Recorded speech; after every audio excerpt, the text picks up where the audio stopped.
सदगुरु कबीर साहिब कहते हैं, जब धरती जलमग्न हो जाती है, अर्थात जब पृथ्वी पर पानी ही पानी भर जाता है, तो मक्खियाँ उड़ करके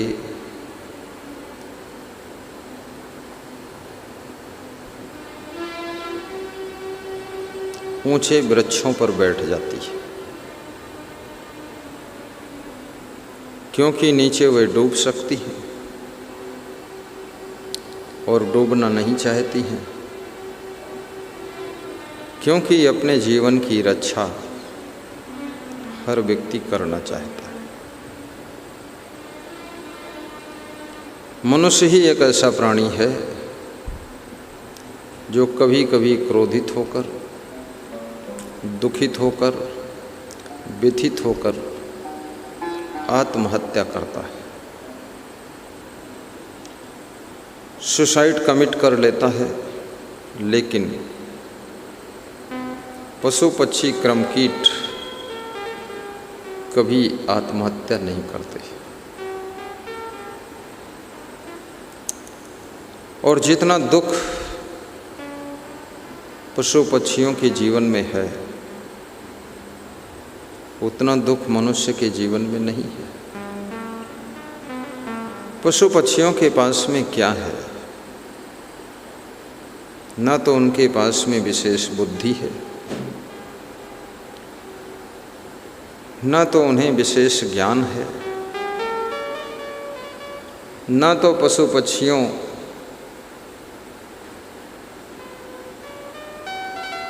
को सत्संग का पता है, न भक्ति का पता है, और ना तो पशु पक्षी कीड़े मकोड़ों को कोई ज्ञान दे भी नहीं सकता है।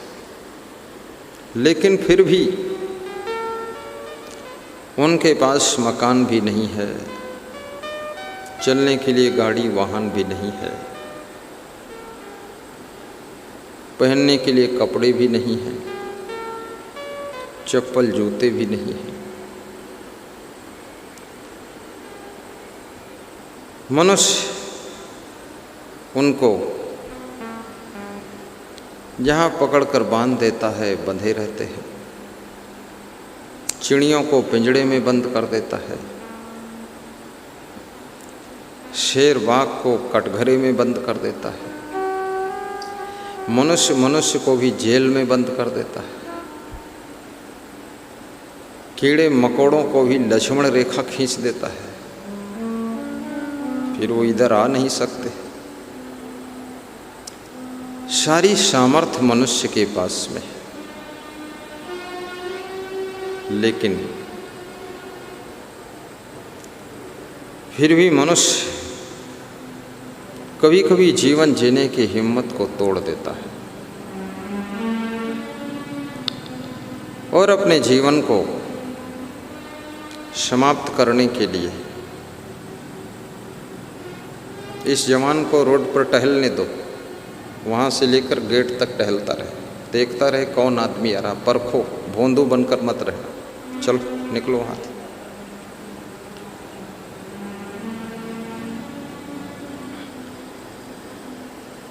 जीवन में सारी सुविधा है, सब कुछ व्यवस्था है, सुंदर से सुंदर मकान है, भरा पूरा परिवार है, धन दौलत है, जमीन जगह दुकान है, बिजनेस है, सर्विस है, राजनीति है, खूब पैसा भी कमाया है।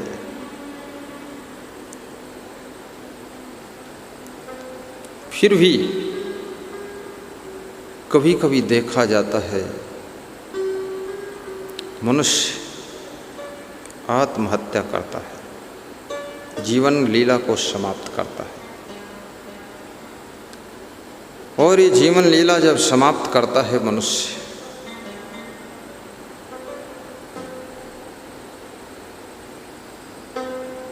कई बार लोग दुखी होकर के जीवन को समाप्त करते हैं। कई बार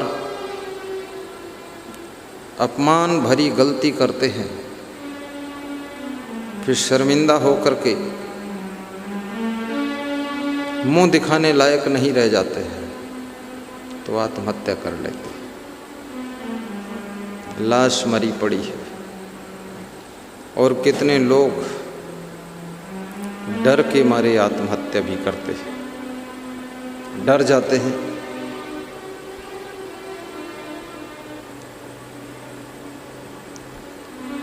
लेकिन डर कहाँ से पैदा हुआ? ये अपमान के घूंट कहाँ से आए? आपका आचरण बिगड़ा है, आपसे कुछ ऐसी गलती हुई है, परिवार में अनबन कहाँ से हुई? आपके अंदर क्रोध बहुत आता है, सहनशीलता नहीं है,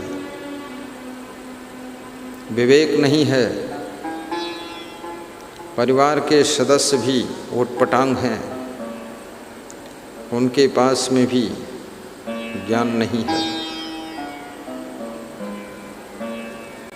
लेकिन मरने से कोई समस्या का समाधान नहीं होता है। पलटू दास कवि ने कहा है, पलटू दास नाम के एक महात्मा हुए हैं, उनके आश्रम को पलटू अखाड़ा बोलते थे। कितने संत लोग अपने आश्रम को अखाड़ा कहते हैं। पलटू दास लिखते हैं, सहज कोप पड़े सहज रण जुझना, कुएं में कूद कर डूब कर मर जाना भी सहज है। अब तो कुआं समाप्त हो गए, अन्यथा आज के 35 साल पहले, 50 साल पहले, 100 साल पहले कुआं बहुत थे। हर मोहल्ले में कुआं,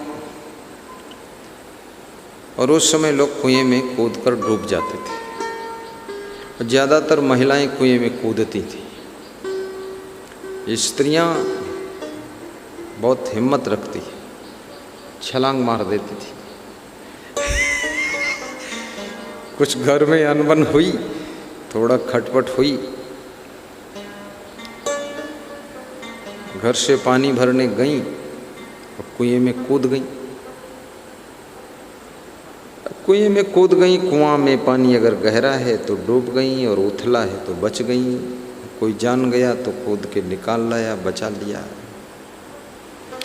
बहुत झंझट जीवन में था, बहुत समस्याएं।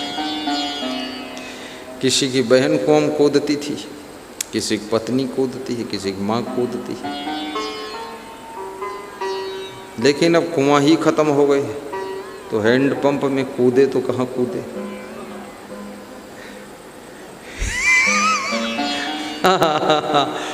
अब हैंडपंप भी खत्म है। सरकार विकास कर रही, घर घर टोंटी लगी हुई है। अब टोंटी में पकड़ कर खोपड़ी लड़ाओ, गुस्सा दिखाओ।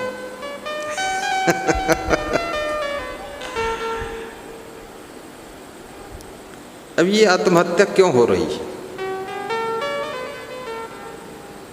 आत्महत्या के बहुत से कारण हैं। सबसे पहला कारण है चरित्रहीनता, व्यभिचार, अज्ञानता, क्रोध, गुस्सा, सहनशीलता की कमी, संयम नियम की कमी, विवेक की कमी, गुस्सा की बाहुल्यता, जोश खरोश बहुत ज़्यादा है, आसक्ति, मोह ममता, काम वासना, खुराफात, फालतू बात, उत्पात, ये सब आत्महत्या का कारण है।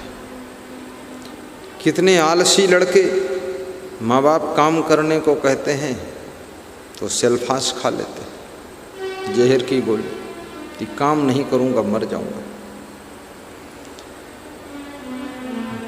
जिसको काम नहीं करना है वो अपने घर में 200 रुपया रोज़ जमा करे, काम मत करो। जिसको आश्रम में काम नहीं करना है 500 रुपया रोज़ जमा करो, काम मत करो। मेहमान काम नहीं करता है, वो 2 दिन के लिए आया है, लेकिन जो घर के सदस्य हैं, जो आश्रम की परमानेंट सदस्य हैं, यदि वे कार्य नहीं करेंगे तो आश्रम और घर इतना खर्च कहाँ से वहन करें? आप विचार कर लो। और बैठे बैठे जो खाना चाहते हैं, लेटे लेटे खाना चाहते, लेटे लेटे रहना चाहते हैं, तो क्या आप कोढ़ी हो कि अपाहिज हो, कि हाथ पांव टूटे हैं, विकलांग हो कि दिव्यांग हो, कि एक्सीडेंट में पांव टूट गए हैं, बात क्या है बताओ? वो काम नहीं करना चाहते तो अपने घर में बाप के पास में 200 रुपये रोज़ जमा कर दो, भोजन लीजिए, आराम कीजिए, बात खत्म हो गई। वो 200 रुपये में लेबर लगा लेगा, उससे काम ले लेगा। तो तुम पुड़िया खाते, गुटखा खाते, दारू पीते, 200 रुपये उसमें खर्च कर रहे हो, वो भी बाप से ले रहे हो ऐंचा खैंची करके। वो काम भी करना नहीं चाहते। कितने बच्चे 30-30 वर्ष की उम्र के हो गए, 35 साल की उम्र है, 40 साल के, अभी काम को शुरू ही नहीं किया, काम नहीं किया। बोले अभी तो कुछ नहीं किया हमने। क्यों नहीं किया तुमने? बोले अभी तो पिताजी हैं। पिताजी हैं मतलब पिताजी काम करते हैं, उनकी कमाई में हम हलवा उड़ा रहे। घर में एक कमाने वाले दें 8 को खाना, और छोटे बड़े मज़े में मध्यम श्रेणी का दुख पाना। पुत्र न माने सीख पिता की, नारी मारे ताना। और माँ को खेद करें घर बाहर, तिरिया देख भुलाना। और गुरु को गाली बड़ों की फजीहत, ऐसा चला जमाना। नक काली डफाल कनफटा को हलवा उड़वाना। और बदफर्रूस उड़ावें हलवा, लंबी धाक जमाना। तो ये बदफर्रूस लोग हैं। कितने घरों में कुछ लोग बदफर्रूस होते हैं। बदफर्रूस का मतलब बस बातें दिन भर करते रहेंगे, काम कुछ नहीं करना। कितने आश्रमों में भी कुछ बदफर्रूस होते हैं, जहाँ देखो वहीं खड़े बातें कर रहे। बातें भी सीमित कीजिए। अनावश्यक बात करने से समय अपना और दूसरों का बर्बाद होता है। कितने लोगों को देखा जाता है रात भर बात करते हैं, रात भर बात चलती। मामा भांजे मिलकर बात कर रहे हैं, फुआ और फुई मिलकर बात कर रहे हैं, जीजा और साले जुटे हैं बात में। जितनी बातें उनके जिंदगी की याद हैं, कहीं की भी हो, खोद खोद के सब पर चर्चा, सब पर डिस्कस। ना सोएंगे ना पड़ोसी को सोने देंगे। खुसुर फुसुर, फिर लघुशंका जाएंगे, फिर खांसेंगे, फिर आएंगे, फिर पानी पिएंगे, फिर बात करेंगे। हाँ और बात बताओ।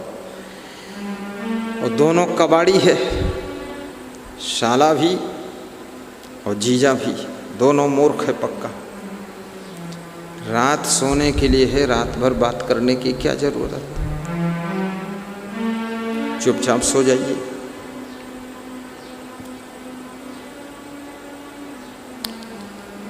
शाम को 10 मिनट बैठकर सलाह करके फाइनल कर लीजिए। सवेरे अगर कोई बाकी सलाह फट से कर लीजिए। फिर भी सलाह में कसर तो मोबाइल से बता दीजिए। बहुत बात करना आपका स्वभाव बिगड़ेगा, और ज़्यादा बात करने से तुमको लोग बकवासी कहेंगे, प्रपंची कहेंगे, और बात में कुछ ऐसी बात निकल जाएगी जिससे तुम पकड़ में भी आ जाओगे। और ज़्यादा बात करने वाले ज़्यादातर दूसरों की निंदा बुराई यही करते रहते हैं, और कुछ नहीं करेंगे। निंदा बुराई, अपने को नहीं देखते हम किस स्थान पर खड़े हैं, हम किस लेवल में हैं, हम कहाँ से कहाँ किस कंडीशन में गिर चुके हैं, ये कुछ नहीं देखते। दूसरों की बात कर रहे हैं। उनकी लड़की ऐसी है, उनकी भैंस वैसी है, उनकी पड़िया ऐसी है, उनकी चिड़िया ऐसी है, उनकी खटिया ऐसी है, उनकी लुटिया ऐसी है। अपने यहाँ देखते ही नहीं कि तुम्हारे यहाँ क्या हाल है। अपना घर संभालो, अपना परिवार संभालो, अपनी मान सम्मान इज्जत को संभालो, अपनी व्यवस्था को संभालो, अपने बच्चों को संभालो, अपनी पत्नी और पति को संभालो। दूसरों के चक्कर में मत पड़ो ज़्यादा। तुम समझते हो दूसरों को हम बहुत बात करेंगे तो हमारा सम्मान करेंगे, कोई सम्मान उम्मान नहीं, और तुम पे कलंक लग जाएगा। जिनके द्वार पर बैठ करके तुम 1 घंटे बात करते हो, तुम्हारे जाने के बाद वो तुम्हारी निंदा करते। ये आया था 1 घंटे टाइम बिगाड़ के गया बकवास करके, देखो कल फिर आ जाएगा। तुम्हारा सम्मान वहाँ खत्म हो चुका।